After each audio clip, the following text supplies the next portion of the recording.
그리스도인은 영적으로 거듭난 사람들이죠. 다시 태어난 존재입니다. 완전히 탈바꿈한 존재예요. 고린도서 5장 17절에 말씀하고 있는 것처럼 누구든지 그리스도와 예수 안에 있으면 새로운 피조물이 됩니다. 완전히 다른 존재죠. 이 땅에 우리가 발을 딛고 살지만 우리의 모든 권리는 하늘로부터 이미 주어진 하늘나라 백성으로 살아가는 하늘 시민이 된 것입니다. 여러분 이 사실을 믿으시죠? 네, 우리 하늘나라 백성인 거 믿으시죠? 네, 인천 시민이기도 하지만 하늘나라 백성 맞습니다. 이 하늘나라 백성도요, 이 땅에 살아가는 육신의 몸을 가진 사람들도 계속해서 성장해서 청년이 되고 또 장년이 되어서 자신의 삶을 잘 유지해 나갈 뿐만 아니라 다른 이들을 보살필 수 있는 자로 성장해 가는 것처럼 영적으로 거듭난 사람도 성경에서 그렇게 성장하도록 요구하고 있습니다. 그러므로 우리가 그 자리에 머물러 있거나 뒤로 침륜에 빠지는 자가 되지 않도록 깨어 있어야 될 것입니다. 오늘은 이제 영적 아버지, 영적 어머니가 되지 못하게 방해하는 요소들이 무엇인가, 이 부분들을 우리에게 미칠 수 있는 장애물들이 어떤 것인가를 함께 살펴보기를 원해요. 여러분, 육신의 자녀들이 태어나서 건강하게 자라고 그들이 아주 자신의 그 삶을 잘 유지해 갈 수 있도록 키우는 것, 양육하는 것 쉬워요, 어려워요? 세상에서 제일 어려운 일 중에 하나가 뭘까요? 자녀를 양육하는 거죠. 사실 즐거움이기도 하지만 내 마음대로 되지 않는 것 때문에 굉장히 힘든 것이 자녀를 키우는 겁니다. 자녀 양육만큼 힘든 일도 아마 없지 않을까 싶은 생각이 들어요. 그러나 여러분, 우리가 이제 이런 자녀를 양육하면서 여러 가지 만나는 어려움들을 통해서 하나님은 영적인 원리도 깨닫게 하시거든요. 하나님은 우리 모두가 영적인 아버지, 어머니가 되기를 원하십니다. 아멘? 여러분도 그런 마음을 가지고 계시나요? 네. 우리가 대체로요, 그래, 나도 자라나서 영적 아비가 되고 싶어, 영적 어미가 되고 싶어, 이런 원함, 갈망은 웬만하면 그리스도 안에서 성장한 사람들은 다 품고 있습니다. 근데 문제는 뭐냐면 이런 거예요. 나는 자격 없어, 내가 무슨, 나 혼자 믿기도 힘들어, 나는 영적 아비, 영적 어미 싫어, 나 그냥 다녀주는 것만 해도 감사하게 생각하세요. 이렇게 생각한단 말이에요. 그러니까 자격 없다고 생각하면서 나는 안 된다고 생각해요. 근데 그것이 죄 때문에 그럴 수도 있고, 자신의 죄 때문에 내가 이렇게 죄 많은데 어떻게 내가 그런 자격이 있냐, 그럼 과거의 상처 때문에, 과거의 상처에 매여가지고 그런 경우들도 있습니다. 뿐만 아니라 역기능적인 이런 여러 가지 다양한 경험들로 인해서 그런 것들은 엄두도 내지 못하는 이런 사람들이 참 많죠. 마태복음 1장에 보면은 여러분, 예수님에 관한 이야기를 시작하면서 마태는 무엇부터 시작하죠? 그렇죠, 족보 이야기부터 시작합니다. 그래서 마태복음 읽을 때 처음부터 턱 걸릴 때가 있어요. 왜 이렇게 이상한 이름들만 쭉 돼 있냐. 또 여러분, 가장 중요한 복음서, 하필이면 처음 시작되는 신약 성경의 첫 페이지부터 왜 그렇게 만들어 놔가지고 우리로 하여금 가슴이 답답하게 만들 때가 있냐 이 말이에요. 왜 그럴까요? 왜 그렇게 지리하게 이상한 이름들을 막 기록해서 유대인들끼리만 알면 되고 나머지는 그냥 다른 사람들에게는 구태여 그것까지 알려줄 필요가 없다, 이렇게 생각할 수 있는데, 왜 하나님께서 그때 구태여 그렇게 마태복음 1장에 예수님의 족보 이야기를 계속 나열하고 있을까요? 성경에 기록되었다고 하는 것은 중요하다는 의미가 있습니다. 중요하니까 첫 장에 그걸 기록해 놓은 거예요. 그렇지 않겠어요? 여러분, 첫 장에 여러분 중요한 거 쓰겠어요? 아니면은 제일 중요하지 않은 걸만 첫 장에 써가지고 사람이 흥미를 잃어버리고 나 안 볼래, 이따 거 필요 없어, 이렇게 만드시겠어요? 여러분 같으면 어떻게 쓰실래요? 네, 굉장히 중요한 일을 쓰는 겁니다. 아주 중요하다는 이야기입니다. 왜 하나님께서 그러면 이렇게 그 예수님의 계보 족보를 쭉 적어놓고 이거 중요하다고 하는 거예요? 이게 다 가정 이야기잖아요. 가정 이야기, 그렇죠? 네, 가정이 이렇게 돼서 이렇게 됐다 하는 이야기예요. 그러니까 다시 말해서 하나님께는 가족이 중요하다는 이야기입니다. 가정이 중요하다는 이야기예요. 그러면서 여러분이 언급되는 이 족보 속에 보면은 뜻하지 않게도 이상한 여인들을 언급합니다. 그 중에 한 사람이 누구냐면 여리고성에서 정탐꾼 2명을 숨겨주었던 기생 혹은 창기라고 할 수 있는 라합의 이야기가 나오죠. 라합을 언급하고 있어요. 라합. 예수님의 족보에 이 사람이 딱 들어있습니다. 우리요 이런 거 있잖아요. 가족 비밀. 대체로 가족 비밀이 있습니다. 그래서 숨기고 싶은 이야기는 가급적 안 알려요. 알리질 않아. 맞아요? 틀려요? 대충 이런 일들이 집안에서 있죠? 네. 심지어 이 가족 비밀이 후대에 아예 안 알려주는 때도 있어. 너무 창피한 일이니까. 알기를 원치 않아서 비밀처럼.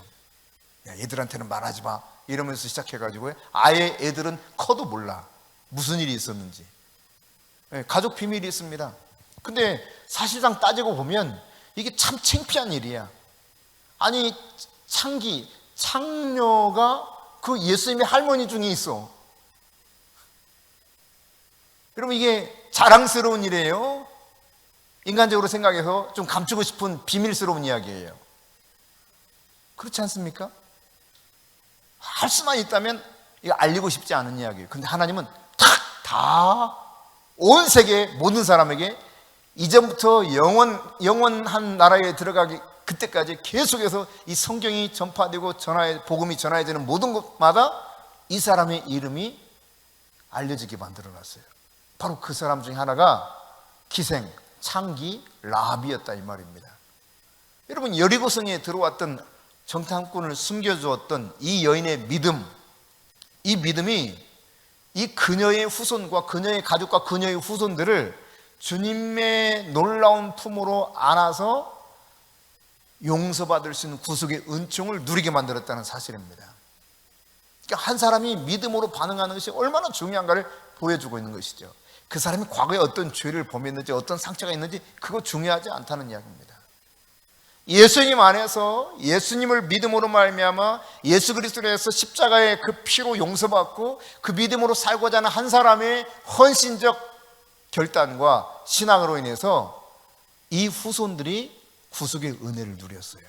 그리고 그것이 예수님까지 이어졌다. 할렐루야. 여러분 한 사람을 통해서 주님께서 다음 세대가 주님께로 계속 돌아오게 하셨다는 거예요. 믿음의 세계로 들어오게 만들었어요. 그러니까 나 한 사람의 이 신앙이 얼마나 중요한가를 알 수 있게 되죠. 우리 믿음의 선조들의 한 사람의 그 헌신과 수고가 얼마나 중요한가를 알게 되는 것입니다. 나 한 사람이 잘 믿으면 다음 세대에 아주 긍정적인 영향을 주게 되어 있다는 사실이에요. 여러분 부모는요 어떤 부모든지 너는 나보다 못 살아야 돼. 혹시 이런 부모 있는지 모르겠어요. 너는 나보다 잘 되면 절대 안 돼. 그런 마음 한 번이라도 품어보셨어요? 아니에요? 아니, 속상하게 하니까 한번 좀 그렇게 좀 마음 좀 가지면 안 될까요? 그래도 안 돼? 그래도 안 돼요. 왜 그래요? 부모가 그렇지 않습니까? 자녀가 잘 되기를 바랍니다. 자녀가 나보다 더 잘 되기를 원해요. 그러니까 우리가 이런 사실들을 잘 생각하면 영적 아버지의 어머니가 영적 부모가 어떤 자세를 가지고 영적인 자녀들을 대해야 될 것인가 라고 하는 것을 깨닫게 돼요. 예수님도요 요한복음 14장 12절에 보면 예수님이 같이 읽어볼까요? 시작. 내가 진실로 진실로 너에게 이르노니 나를 믿는 자는 내가 하는 일을 그도 할 것이요 또한 그보다 큰 일을 하느니 이는 내가 아버지께로 감이니라. 그러니까 더 큰 일을 하기를 원하셨지 너 나보다 더 큰 일 하면 너는 내 제자 아니야? 안 그래요. 나보다 너는 더 큰 일을 할 수 있다.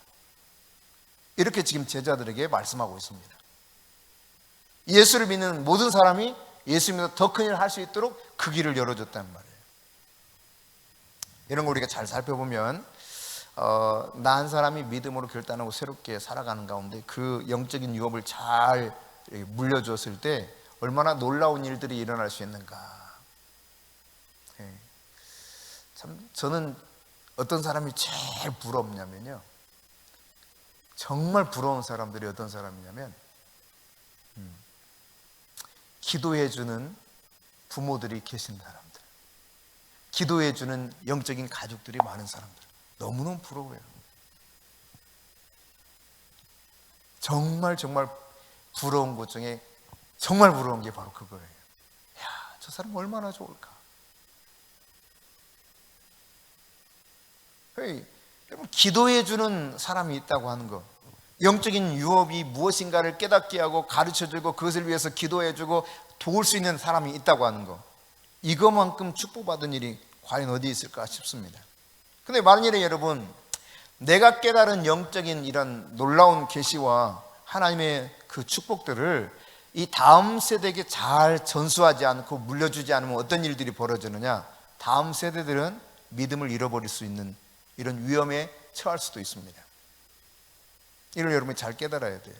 성경을 통해서도 이런 사실들을 발견할 수 있습니다. 엘리 제사장이 대표적인 케이스죠.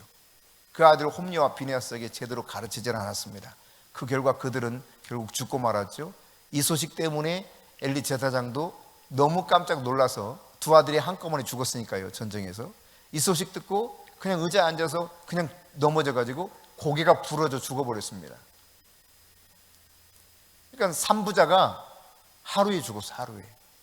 영적 유업을 잘 물려주지 않은 아주 험악한 결과 중에 하나였죠. 뿐만 아니라 여러분, 여우사와 그 당시 지도자들이 다음 세대를 제대로 세우질 않았어요. 영적인 유업을 제대로 물려주질 않았어요. 모세는 아주 당부했죠. 그게 신명기 아닙니까? 절대로 너희들 그 땅에 들어가 이래서 안 된다 이랬거든요. 근데 여호사는 이걸 별로 그렇게 중요하게 여기지 않았던 것 같아요. 그래서 사사기 2장 10절에 보면은 같이 읽습니다. 그 세대의 사람도 다 그 조상들에게로 돌아갔고 그 후에 일어난 다른 세대는 여호와를 알지 못하며 여호와께서 이스라엘 위하여 행하신 일도 알지 못하였더라. 이게 무슨 말입니까? 지금 사사시대는 바로 정복이 끝난 이후의 시대가 펼쳐지는 모습이거든요. 근데 이때 그들이 여호와를 알지 못했다는 거예요. 왜? 이걸 전수해 주지 않아가지고 제대로. 그러니까 영적인 부모에게 있어서 가장 핵심적인 것은 뭐냐면 다른 사람들, 다음 세대들을 잘 훈련시키는 겁니다. 하나님의 말씀으로 진리 안에서 살아가도록, 성령 안에서 살아가도록 잘 훈련시키는 거예요. 이게 가장 중요한 핵심이에요, 핵심. 내 자식이 좀 세상에서 잘났으면 좋겠다, 내 자식이 좀 편안하게 살았으면 좋겠다. 아니. 그게 여러분의 어떤 목적이 된다면 여러분은 이미 잘못된 길을 가고 있는 겁니다. 내 자녀들이, 다음 세대들이 정말 믿음 안에서 그 영적인 유업을 물려받고 풍성한 하나님의 은혜를 누리며 살기를 원한다, 주님의 나라를 위해서 살기를 원한다, 이것을 잘 전수해줘서, 믿음을 잘 전수해줘서 살아가게 하면 그 안에서 풍성한 것들을 누리게 됩니다. 그래서 요한복음 10장 10절에도 예수님이 오신 이유를 그렇게 밝히지 않습니까? 내가 온 것은 양으로 하여금 생명을 얻게 하고 구원받게, 영생의 복을 얻게 하고 더 풍성히 얻게 하려 합니다. 생명을 얻을 뿐만 아니라 이 세상에서 살아갈 때 풍성한 것도 겸하여 주시기 위해서 예수님 오셨다는 거예요. 그러니까 예수 잘 믿게 만들면 되는 겁니다. 여러분, 우리나라가 1950년 이후에 얼마나 가난했는지 상상도 우리는 잘 안 되죠. 그나마 조금 이 세대를 아시는 분은 우리 장로님 한 분밖에 안 계신데요. 6.25 그 시대에 어땠는가, 아주 어렸을 때이시겠죠.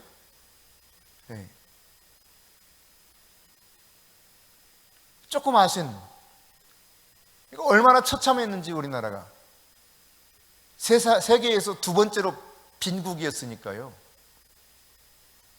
여러분, 지금도 아프리카에 가면, 지난번 남수단과 그 우간다 이야기를 김종훈 성경은 잠깐 언급했지만, 뭐 그뿐만 아니라 에티오피아도 그렇고 제가 다녀왔던 탄자니아도 그렇고 하루에 한 끼 먹어요, 한 끼. 일반적으로 시골 지역에 사는 사람들은 하루에 한 끼를 먹습니다. 그것도 한 끼가 옥수수에다가 풀 뜯어서 이걸 갈아 양을 조금 늘려야 되니까 그걸 갈아서 죽을 써. 이걸 다 나눠 먹어요. 겨우 그러니까 죽 한 그릇씩 먹고 하루 사는 거예요. 그것도 잘 좀 먹는 사람들이. 좀 어려우면 이틀에 죽 한 그릇. 근데요, 손님이 있다고 그것도 먹으래, 나눠줘. 야, 대단한 사람들이에요. 자기들 먹기도 배고플 텐데 성이 가서 한번 거기 살아봐야 되는데 먹는 게 정말 힘들대요. 안 주면 막 미칠 것 같고. 거기 가서 한번 살면 좋겠다. 어때? 가보고 싶은 마음이 있어?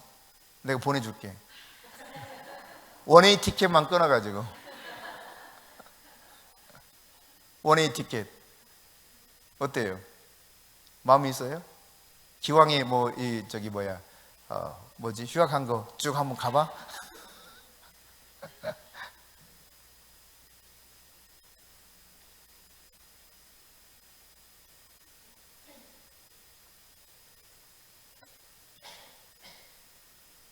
여러분, 우리나라가 그보다 더 못 살았다니까. 그보다 더 못 살았어요. 근데 언제 이렇게 우리나라가 잘 살게 되었습니까?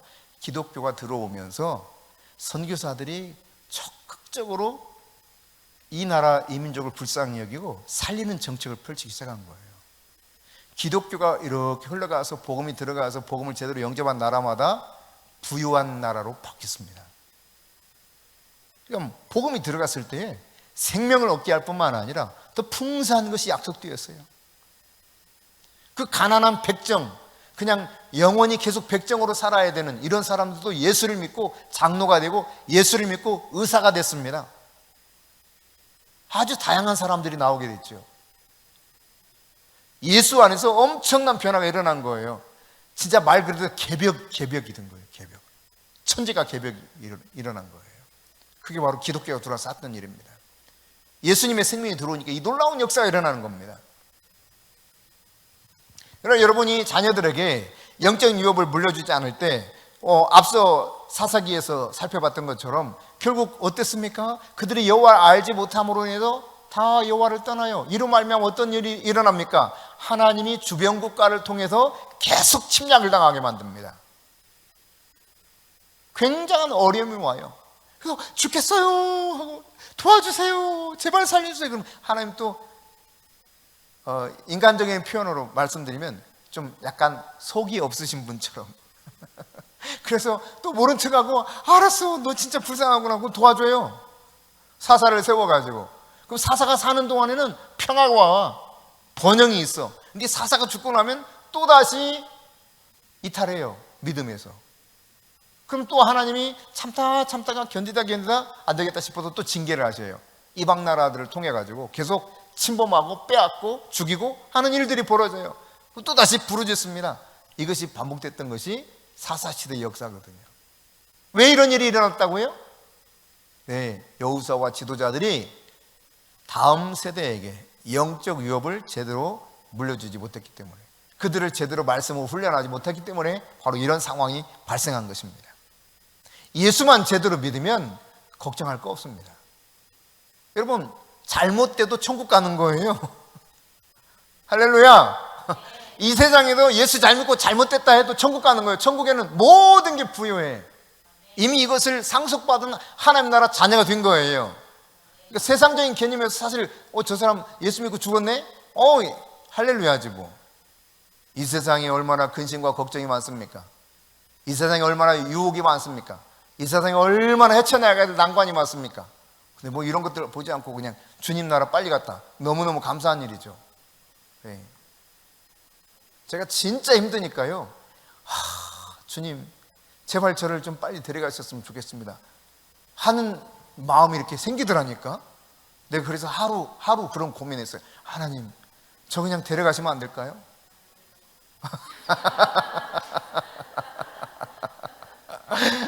요 근래 그런 건 아니고 요 근래는 아니고 글쎄, 한 10년 전, 대략 한 10년 전, 너무 힘드니까 차라리 이대로 그냥 다른 거 아무것도 그냥 뭐 생각하기 싫어요. 하나님, 그냥 주님 빨리 오시든지 아니면 저를 데려가시든지. 그 나라 가면 최고의 나라인데 그러니까 여러분 예수 믿다가 안 돼도 천국 가는 거예요. 걱정할 일이 아무것도 없습니다. 다만 우리가 영적 위협을 제대로 물려주지 않았다면 이제 그때부터 문제가 생길 수 있는 여지를 남겨두고 가는 거죠. 그래서 우리가 부모들이 어떻게 해서라도 자녀들을 가르치려고 하잖아요. 그렇죠?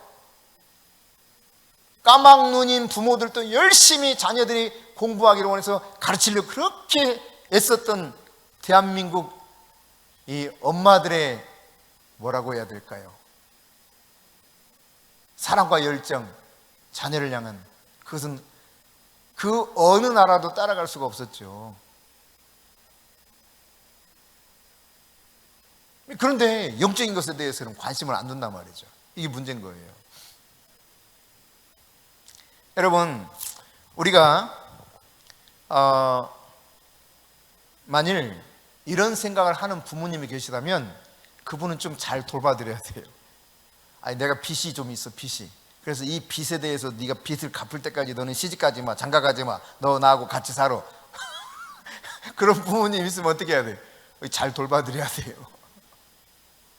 이거 문제가 있는 거죠. 그러니까 성장한 자녀를 내가 나의 이익을 위해서 막 뭔가 나의 빚, 내 세금 네가 다 감당해 하고 붙들어주려고 한다면 그 사람은 뭔가 정상적인 부모가 아니죠. 네. 여러분, 우리가 영적 자녀들을 잘 성장하도록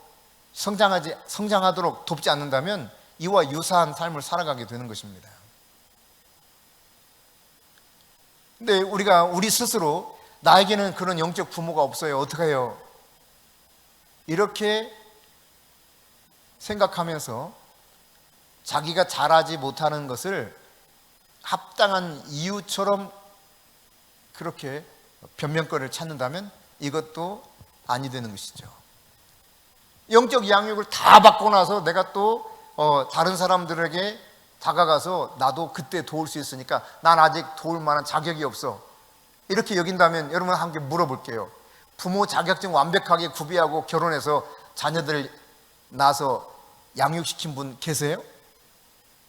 단 한 사람도 없어요.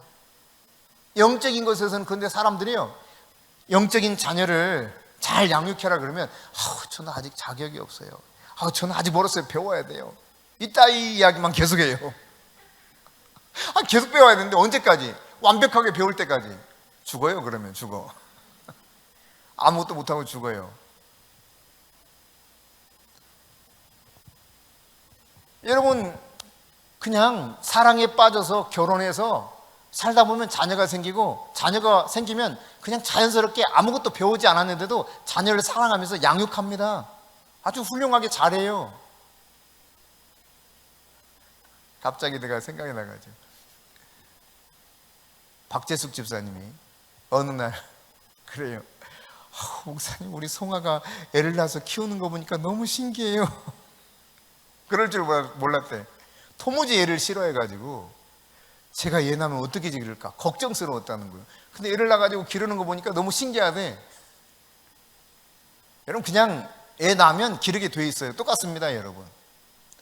그냥 그러다가 실수도 하는 거죠. 애를 양육하다가 부모로서 뭔가 완벽해서가 아니라 실수가 있지만 그러나 사랑으로 계속 돌봐가면서 함께 성장해 가면서 애를 그래도 살아온 경험과 지혜가 있기 때문에 그 안에서 잘 양육합니다. 네, 똑같습니다, 여러분. 영적인 것을 우리 영적인 자녀를 양육하다가 실수할 수도 있죠. 문제가 생길 수도 있습니다. 예, 주님이 다 눈 감아 주셔요. 걱정 안 해도 돼요. 어떻게 하면 좋겠어요? 왜? 영적 자녀를 잘 출산하고 양육하라는 이야기입니다. 그게 아버지 뜻이에요. 아버지 뜻. 하나님 아버지 뜻. 결국 그러다 보면 완성되어 간다니까요. 여러분, 의사도 명의, 아주 뛰어난 의사가 될 때 실수 하나도 안 하고 완벽하게 의사 된 사람 있을까요? 저는 단 한 사람도 없다고 생각해요. 다 실수합니다. 진단도 실수하고 처방도 실수하고, 이게 다 가려져서 그렇지 낱낱이 다 드러내보면은 엉터리 같은 일을 많이 했다고요, 의사들이. 진짜예요. 그러다가 그 경험적으로 깨달아가고 또 이 다양한 학습들을 통해서 계속 더 좋은 방법을 찾아가서 나중에는 명의가 되는 거예요, 소위. 여러분, 옛날 의사들을 뭐라 그래요? 우리나라 고전 의사들을. 옛날 의사라니까 그렇다. 고전 의사라고 표현할까요? 방금 누가 뭐라고 하셨는데? 한의사. 그죠? 한의원에 가면 이야기를 들어보고 그 다음 어떻게 해요? 이 사람 처방하기 전에 맥을 짚어요. 맥을 진맥한다 그러죠. 맥을 짚는데 한번 여러분 상상해 보세요. 물론 배우긴 배웠겠지. 자신들의 선생님한테 사사를 받았겠죠. 근데 맥을 짚어 톡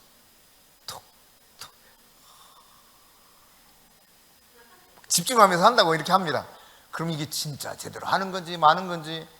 근데 어쨌든 자기가 공부한 모든 것들과 그나마 이제 학습했던 경험들 이런 것들을 다 동원해서 최대한 집중해서 최고의 뭔가를 만들어내려고 하겠죠. 근데 대부분 다 뭐예요? 아이고 기력이 좀 약하시네요. 보약 한 채 드셔야 되겠어요. 뭐 이런 비슷한 처방이에요. 근데 그 중에서도 진짜 명의는 기가 막히게 진맥을 하고 딱 이야기하는 경우들이 있어요. 그리고 그 처방이 정확히 맞는 경우들이 있어서 소문난 게 바로 명의 아니겠어요? 그러니까 그 사람도 얼마나 실수했겠어요. 진맥하고 엉터리 같은 일 막 했단 말이야. 배 아프다니까 위가 탈이 나서 위를 잘 내줘야 된다 막 그러면서 어쩌고 저쩌고 막 이야기했겠죠. 뭐 온갖 모든 걸 다 동원해서. 그게 맞을 수도 있지만 안 맞을 수도 있다 이 말이에요. 근데 그런 실수와 이런 경험들을 통해서 성장해 가는 겁니다. 여러분 영적인 부모도 마찬가지라는 사실을 여러분이 잘 기억하시고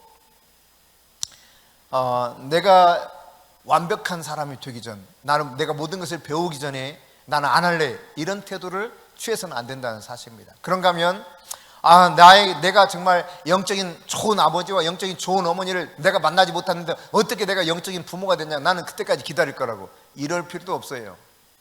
예, 완전하신 아버지가 계십니다. 그분이 하나님 아버지세요. 성령 하나님께서 그 하나님 아버지가 어떤 분인가를 우리에게 가르쳐 주셔요. 그 하나님과 함께 배워가는 거예요. 하나님 아버지가 어떤 분인가, 영적인 아버지는 어떻게 해야 되는 것인가 하나님 가르쳐 주셔요. 그러니까 필기할 수 있는 것들이 없다는 이야기입니다. 그럼에도 불구하고 여러분 문제는 영적인 아버지와 어머니가 되는 데 있어서 장애물들이 있다는 사실입니다. 그게 뭐냐? 첫째, 영적 아버지로서 자라가는 데 있어서 방해되는 요소 첫 번째는 무지 이그노런스라고 그러죠. 모르는 거예요. 모르는 거. 나는 몰라서 그랬어요 이런 생각을 할지도 모릅니다. 여러분 우리가 예수를 믿어서 이것을 회심했다 그러죠. 회심했지만 그러나 무지한 사람들은 뭐 영적 어머니 영적 아버지가 뭐야 난 몰라 그런 거 이해를 못해요. 영적 부모가 영적 아비가 돼야 된다 그러면 그게 무슨 소리예요? 난 무슨 말인지 모르겠다고. 모르는 것으로 여러분 내가 그 영적 부모의 삶을 살지 않는 것을 당연시할지 모르지만 무지는 죄입니다. 죄. 제가 언젠가도 말씀드렸지 않습니까? 지금 인도에 초록불이 들었어. 그럼 과거에 뭐 사람이 없으면 그냥 우회전 가능했지요, 그죠? 근데 지금은 법적으로 어때요? 돼요, 안 돼요? 안 되잖아요. 만일 하다가 걸렸어 그러면 어떻게 돼요? 벌금과 무슨 점수라 그래요? 벌점도 나와. 예. 그리고 딱 걸렸는데 운전면허증 좀 보십시다. 네, 운전면허증 줬어.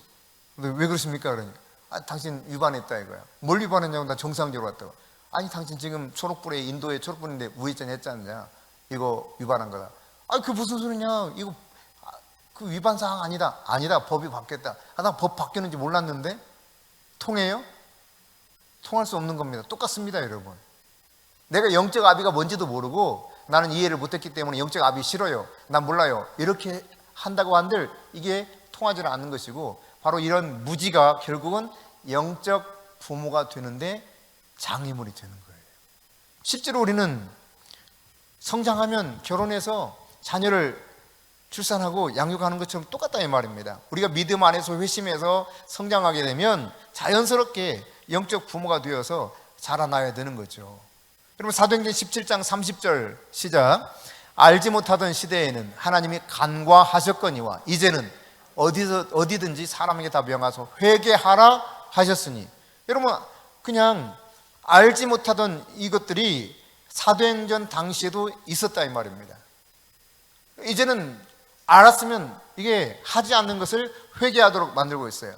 알지 못하던 것들이 그냥 당연시 될 수는 없다는 이야기입니다. 하나님께서 여러분 앞서 말씀드렸던 것처럼 가정을 중요하게 여겼습니다. 누가 가정을 만드셨습니까? 하나님 만드셨거든요. 하나님. 가정을 만드신 분, 세우신 분이 하나님이다 이 말은 우리 한 사람 한 사람이 영적인 아버지와 영적인 어머니로서 그 자리에 서기를 원하시는 분이 하나님이시라는 이야기입니다. 우리가 성장해서 부모가 되기를 원하는 것처럼 영적으로 거듭난 사람들도 하나님은 영적인 부모가 되기 원하신다는 이야기예요. 아멘. 또 무엇이 영적 부모가 되는데 장애 요소가 되느냐? 두 번째로 무관심입니다. 관심이 없어. 나는 뭐 그따위 것 전혀 관심 없다고 생각하는 거죠. 세상 일에만 매여 삽니다. 내 일상도 벅차 그냥. 내 이기적인 그런 소욕, 욕망 이것에 완전히 붙들려서 살아요. 그러다 보니까 하나님의 그 것에 대해서 관심이 없죠. 감각이 없습니다. 그러나 여러분 우리가 그렇게 살아간다고 했을 때 요한계시록 3장 19절에 보면 라오디게아 교인들에게 이렇게 말하고 있죠. 내가 사랑하는 자를 책망하고 징계한다 그랬습니다. 무엇 때문에 그러면 책망하고 징계했습니까? 예수를 안 믿었기 때문에? 왜 그랬어요? 그들이 그냥 적당히 자기 안위에 빠져서 살았던 거예요. 적당히 거리를 두고 그냥 예수 믿었던 겁니다. 나는 좋아 예수 믿는 거. 근데 열심 내지 않아. 주님이 원하는 대로 살진 않아요. 근데 이런 라오디게아 교인들을 향해서 주님은 뭐라고 말씀해요? 내가 토하여 내버리겠다 그랬거든요. 내가 토하여 내버리겠다. 열심을 내라 회개하라 이렇게 말씀합니다. 그러니까 우리가 내가 하나님의 일에 대해서 무관심한 것이 절대 정당성을 가질 수 없다는 이야기입니다. 하나님의 뜻을 알고 그 뜻 안에서 내가 계속 열심을 내는 삶을 살아가도록 요구하고 있다는 이야기예요. 영적 아비의 삶을 살기 원한다는 이야기입니다. 할렐루야. 여러분 예수님이 제자들을 선택해서 제자들을 훈련시켰습니다. 근데 여러분 예수님이 왜 제자들을 선택했는가? 세 가지 이유를 마가복음 3장 14절과 15절에 보면 말씀하고 있거든요. 여기 보니까 예수님 제자들을 선택했을 때 보내서 전도도 하고 또 그들에게 권능도 주어서 귀신도 내쫓으려고 하셨는데 또 하나는 뭐냐? 제일 중요한 게 뭐냐? 뭘 하기 위해서 예수님이 제자를 선택했다고 합니까? 응? 그렇죠. 예수님이 당신과 함께 하는 사람을 원해서 선택했다 이 말이에요. 이 말은 무슨 말입니까? 같은 비전 안에 있기를 원한다는 이야기입니다. 예수님이 제자들을 선택해서 제자를 훈련해서 제자들로 하여금 영적 위협을 물려받게 했던 것처럼 함께 있게 하면서 그런 영적을 위협을 물려받을 수 있도록 하기를 원한다는 거죠. 여러분 제자들이 여러분 어떻게 살았는가 아시죠? 예수님의 관심사가 그들의 관심사였습니다. 이전에 일상사에 매여 있지 않았습니다. 배, 그물, 가족을 다 버리고 예수님 쫓았습니다. 그게 예수님의 제자들이었습니다. 그러니까 무관심한 내 영적인 상태를 나는 뭐 이 상태로 있을래. 난 싫어. 이렇게 하나님 앞에서 내가 무관심할 수밖에 없었던, 관심이 없었던 이유들을 설명한들 주님 앞에서 책망받을 일이라는 사실이에요. 그게 달란트 비유를 통해서도 나타나는 것 아니겠어요? 한 달란트 받아서 그거 그냥 땅에 묻어뒀다 이거야. 근데 주인을 오해했다 그러잖아요. 네가 오해했다. 차라리 이자라도 받아서 내가 그러면 그것을 취하지. 너처럼 이렇게 해놓겠냐? 악하고 게으른 종아, 이렇게 말씀합니다. 그러니까 하나님 앞에서 우리가 주님의 진리를 깨달으면 절대로 무관심할 수가 없어요. 하나님 그렇게 성경을 통해서 가르치고 있지 않기 때문에 그렇습니다. 근데 세상 일에 매여 있으면 우리가 영적인 것에 무감각해지면서 관심이 없어요. 주님이 뭘 말씀하셔도 나의 관심사가 아니에요. 이게 바로 영적인 아버지 어머니를 되지 못하게 만드는 방해 요소도라는 이야기입니다. 세 번째로 두려움 때문에 그래요. 두려움 때문에. 이건 나는 잘할 자신이 없어요. 여러분 괜찮아. 그런 마음이 있다면 안심해도 돼요. 왜냐하면 이런 사람이 성경에 수두룩해. 진짜 그래. 난 잘할 자신 없어요. 못해요. 나. 그 대표적인 사람이 누구냐? 모세. 200만 명을 이끌었던 엄청난 지도력을 발휘했고 하나님의 권능의 손길에 붙잡혀서 지팡이 하나로 막 바다가 갈라지게 만들고 반석에도 물이 나오게 만들고 하늘에서 이 만나와 메추리가 떨어지게 만드는 중보자의 역할로 이스라엘의 엄청난 지도력을 발휘했던 이런 사람인데 뭐라고 했는가? 나 못해요. 할 만한 사람을 보내세요. 저 안 돼요. 이유를 막 말하잖아요.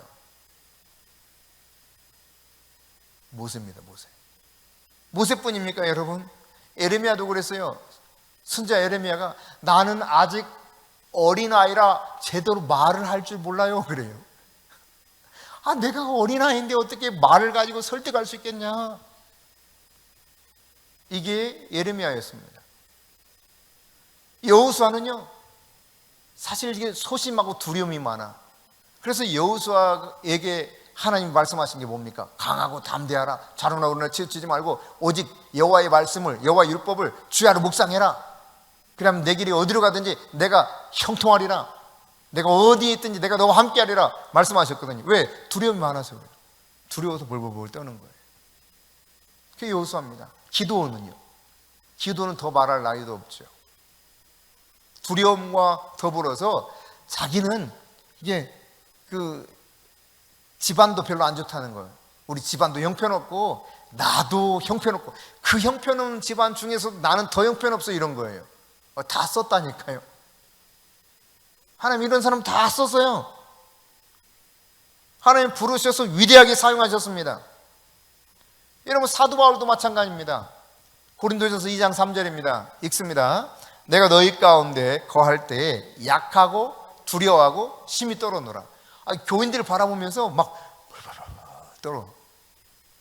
여기 보니까 약하고 두려웠고 심히 떨었대. 고린도 교인들이 좀 싸납긴 했나 보지. 엊그제 그런 이야기를 나눈 적이 있어요. 우리 최소한 사모님하고인가 누구하고인가 최 목사님께서 누가고 했지? 하여튼 최성주 권사님하고 이야기를 했구나. 35살에 담임 목사님 사모님이 됐습니다. 35살. 근데 이 성도들이 얼마나 이 싸나운지 아마 경험했던 분들은 알아요. 하여튼 대단해요. 얼마나 싸나운지. 열심은 있는데 엄청나게 성질이 좀 그래. 내가 거시기해서 말로 표현을 못해요. 거시기해. 근데 35 이제 막 애를 키우는 엄마의 입장에서 그분들하고 같이 그분들을 제압했다니까. 싸워서 제압한 게 아니라 영적으로 딱 제압을 당했어요. 영적인 파워가 하나님께서 부어주시니까 그 파워에 딱 붙들려서 무릎 꿇고 싹싹 빌었어요. 다시는 그러지 않겠다고. 여러분 그러니까 우리가 나는 두렵고 심히 약하고 떨리고 그런 사람 수두룩해요. 걱정 안 해도 돼. 변명거리 들 수 있다는 겁니까? 아니라는 겁니다. 내게 두려움이 있어도 전혀 그것이 문제되지 않아요. 디모데도 두려움이 많았습니다. 그래서 디모데 1장 7절에 바울이 말하거든요. 두려움은 하나님이 주신 마음이 아니다. 그 영을 말합니다요. 두려움의 영은 하나님으로부터 온 것이 아니라 오직 능력과 사랑과 절제의 영이니 하나님이 주신 것이 아닙니다. 그래서 이 두려움에 사로잡혀서 내가 앞으로 전진하지 못하면 영적인 아비와 영적인 어머니가 될 수 없다는 사실이에요. 그런가 하면 우리에게 또 하나의 장애물은 그런 거예요. 좋은 모델이 없어요. 보고 배운 게 없다는 이야기입니다. 그러다 보니까 어떻게 해야 될지를 몰라요. 이게 또 한 가지 문제입니다. 근데 여러분, 내가 보고 배운 것이 없다고, 모델이 없다고 해서 정말 이 중요한 영적 아비가 되는 일에 대해서 내가 무시할 수 있는가? 절대로 그럴 수가 없습니다. 앞서도 말씀드렸지만 완전하신 모델이 있어요. 예수님. 완전하신 아버지가 계세요. 하나님. 그분을 통해서 우리가 배워가는 것입니다.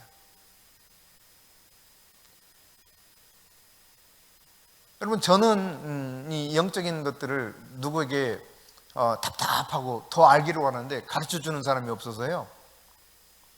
저는 어떻게 배웠냐면 책으로 배웠어요. 책을 읽다가 그렇구나. 책을 읽으면서 이게 이렇구나.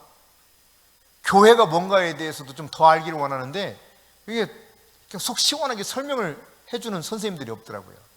그래서 답답해서 막 교회에 관한 책을 사서 교회론 막 이렇게, 교회가 뭔가 이걸 읽다가 교회가 이런 거구나.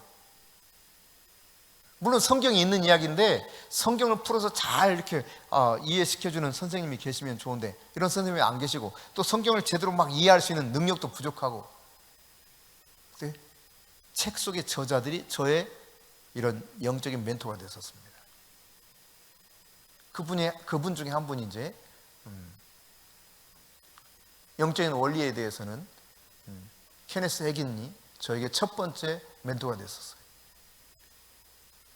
여러분, 그러니까 우리가 모델이 없다고 방법이 없는 것이 아니에요.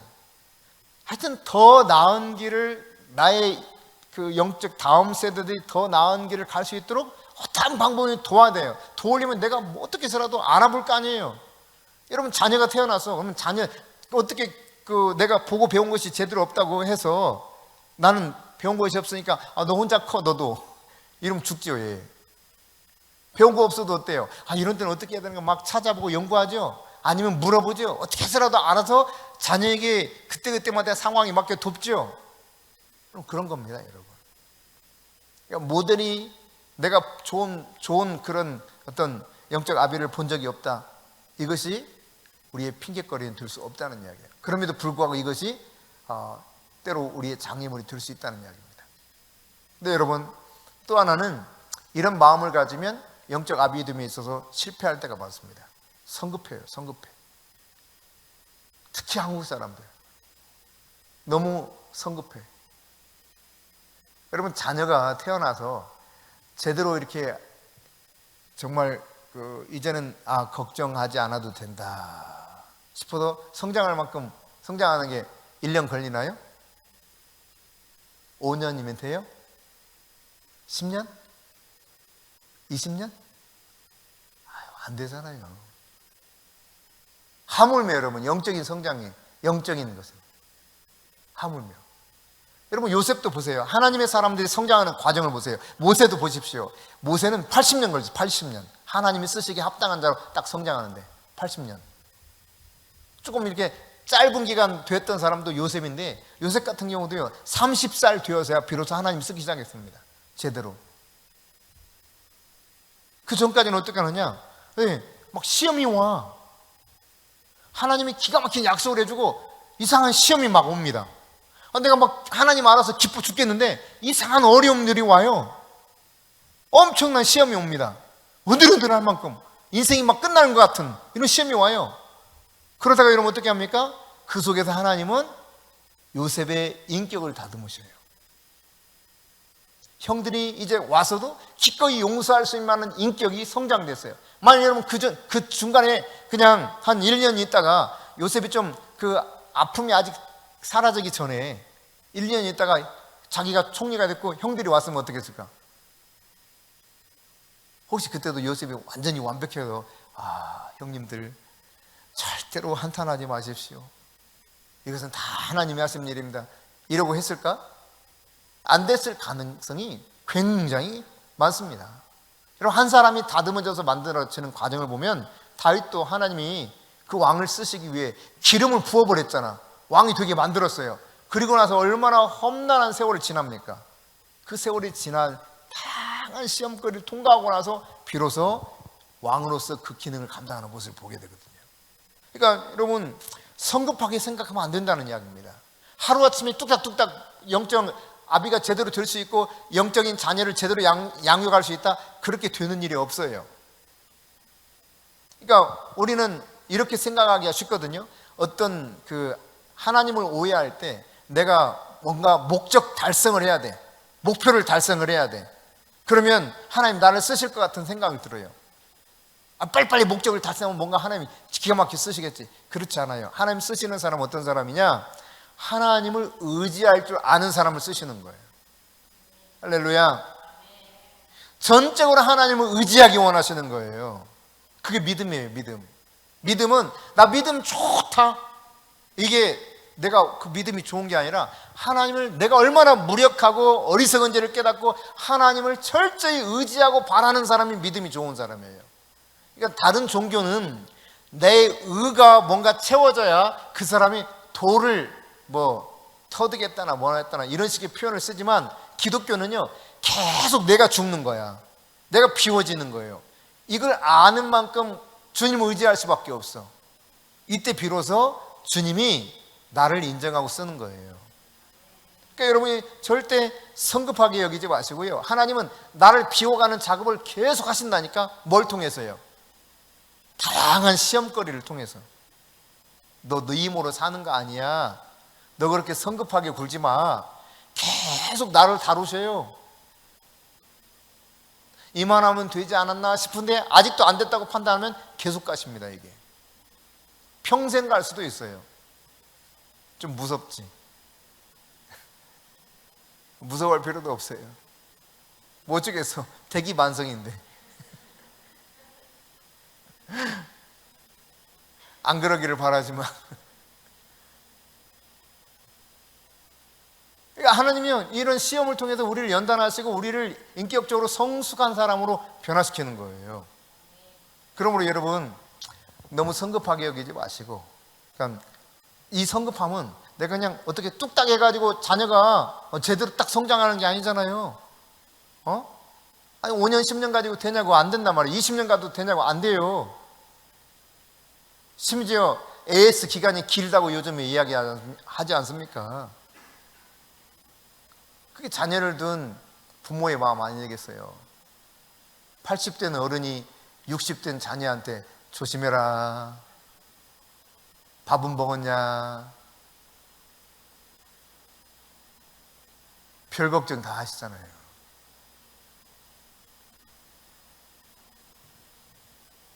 마지막으로 한 가지 더 이야기하고 함께 기도하겠습니다. 하나는 과거에 이 쓰라린 상처들이에요. 상처들.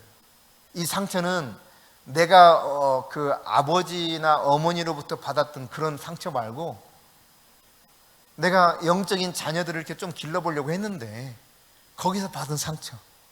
내가 해보려니까, 아이고 누가 그러더라고요. 머리 검은 짐승은 거두지 말라고. 근래에 누가 그러던데 머리 검은 짐승을 거두면 진짜 힘들다고. 그래서 질린다고. 이런 거, 이게 상처에서 오는 거거든요. 그냥 육신의 자녀를 여러분 양육하면서 얼마나 많이 실망하고 상처를 받아요. 안 그랬어요? 아직은 좀 아니다, 그치? 애기가 어려서. 네. 실망스럽기도 하고 상처받기도 하고, 이게 부모가 자녀를 양육하면서 겪는 과정 아니겠어요? 아니 이놈이 고분고분해도 그냥 그만일 텐데 막 화딱지나게 짜증을 내고, 그럼 여러분 막 속상하잖아. 뭐 말을 하면 제대로 들으면 좋은데 반대로 하고, 꼭 청개구리 심보야. 특히 청소년 시기에 이 청소년은 이 청년을 포함하는 단계까지 다 들어갑니다. 이 청개구리 같아. 하라면 하지 않고 하지 말라고 하고. 그 때문에 많이 속상하시죠? 가끔씩, 아닌가? 자주 그런가? 그래요, 여러분. 육신의 자녀를 양육할 때도 실망스럽고 상처를 받습니다. 근데 포기합니까? 나 이제 더 이상 너 안 키울래. 너 혼자 알아서 살아. 윤희 혼자 알아서 살으라고 했어요? 그러지 좀 속상하게 많이 하던가 없더구만. 이렇게 싸우고 그러더구만. 자주 큰 소리 치면서 막.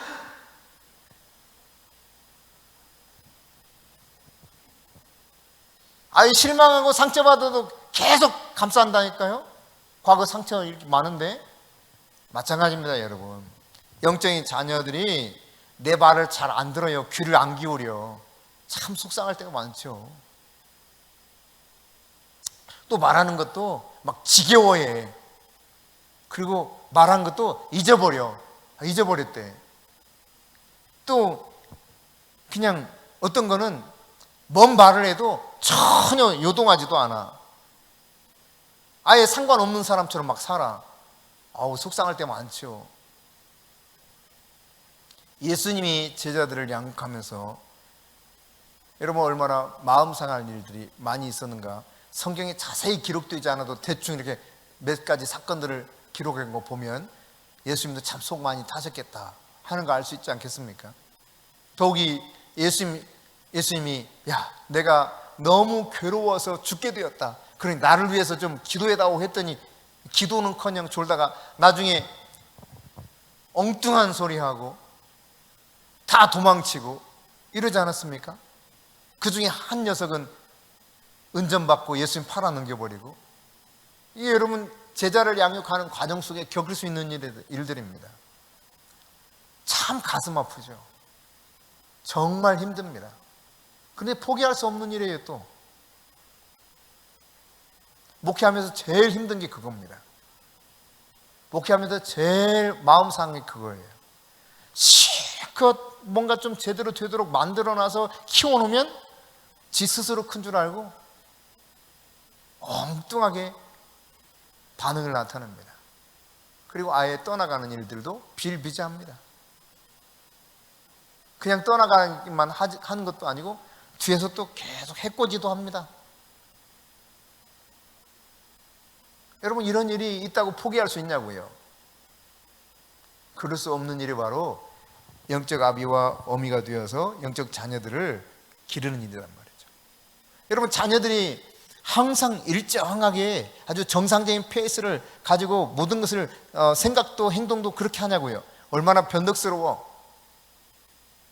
잘 말 들을 때는 잘 됐지만 속 뒤집어 놓을 때는 뒤집어 놓지 않습니까? 버릇없는 행동하고 똑같습니다, 여러분. 영적 자녀들이 변덕 부리고 버릇없게 굴고 그래서 아주 그냥 속을 박박 긁어놓을 때가 있어요. 그럼 어쩌겠어요? 이제는 포기해? 그럴 수 없는 것이 바로 영적 아비됨이라는 이야기입니다. 이런 영적 자녀들이 계속 변덕을 부리고 버릇없는 행동을 하는 이 과정을 통해서 하나님은 이 사람이 스스로 죄를 깨닫도록 만들어주는 과정이라는 걸 알아야 돼요. 본인이 스스로 깨달아게 하는 거예요. 그 과정을 통해서 내가 이거 잘못했구나. 그러면서 성장해 가는 겁니다. 엄마 제가 죄송해요 하고 자녀들이 자기 잘못을 깨닫고 돌아와서 뉘우치는 것처럼. 그러니까 이런 모든 과정을 바라보면서 아직은 포기할 수 없다는 이야기입니다. 그게 영적 아비 되는 데 있어서 필요한 요소인 거죠. 상처 또 받습니다. 네. 어쩌겠습니까? 그게 우리에게 주어진 삶이에요, 삶. 여러분 영적 부모로서 여러분이 종종 실망과 좌절을 맛보는 때가 있을 것입니다. 그러나 여러분 그때마다 우리가 뭘 더 깨닫게 되냐면 내가 할 수 없구나. 주님께 맡기는 훈련이에요. 주님께 계속 주님께 맡아. 주님이 저 사람 세워주세요. 깨우쳐주세요. 가르쳐주세요. 주님을 의지하고 주님께 맡기는 훈련을 하게 되는 거예요, 스스로 또. 오늘 여러분 안에 있는 영적 아비가 되는 데 있어서 장애물들이 뭔가 살펴보시고 이런 장애물이 있다 할지라도 여러분 포기하지 마시고 주님이 부르신 그 부름의 사명을 잘 감당할 수 있기를 바랍니다.